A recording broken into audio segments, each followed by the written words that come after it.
আসসালামু আলাইকুম রহমতুল্লাহি বারাকাতুহু। দেখেন কীভাবে ডিবি সেটিং করে।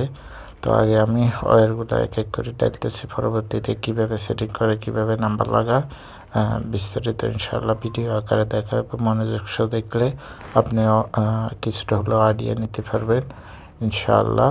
দেখেন এখানে ডিবির নাম্বার সেট করছি, 1 নাম্বার 2 নাম্বার। এখানে কারণ দিয়ে চেক করবেন 2 নাম্বার কোথায় যায়, 1 নাম্বার কোথায় যায়। এখানে যায়, এখানে সেম নাম্বার দিবেন 3 4 5 6 নাম্বার। তো সেম একই নাম্বার, তিনটে, একটা ইয়েলো গ্রিন, একটা ব্ল্যাক, একটা রেড। তো আপনার সেম দিবেন।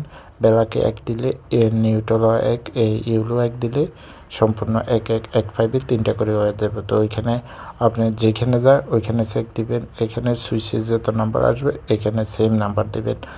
এখানে এসি যে নাম্বার যাবে সেম নাম্বার আসবে। দেখেন 1 2 3 4 5 6, 1 গ্রিন একটা, রেড একটা, ব্ল্যাক একটা, 3টা এক সার্কিটে 3টে করে ওয়্যার যাবে।